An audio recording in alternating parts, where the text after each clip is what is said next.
Здравейте хора, аз съм Арио и в предишното клипче ви казах, че ще направим топ 5 най-добри футболисти в света, които са сега в момента футболисти. И нека започнем.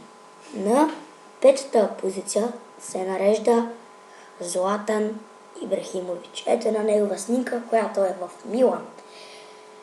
На четвърта позиция се нарежда Пао Дибала, който разгроми Барселона с резултат 3-0.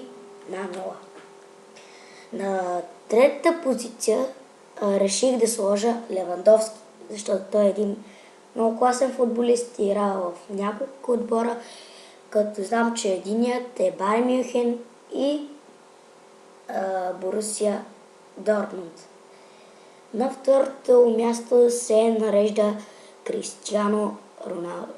Той е един много добър футболист, спечели 2 пъти подред Шампионската лига с неговия отбор Реал Мадрид. Обиколил е Ман Юнайтед.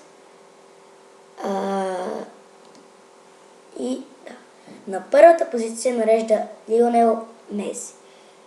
2015 те спечелиха Шампионска лига и това помогна в FIFA 2016 или изобщо в истинския живот Меси да стане най-добрия футболист. Сега в момента пак за най-добрия футболист вкарал. И той е вкарал 500 гола, а Роналдо още не го е настигнал. Ако искате да видите още топ 10 или топ 5 класации, може да оставите по един лайк, а клипа събере 20 лайка, ще направим още една такава класация. И до следващия път. Чао!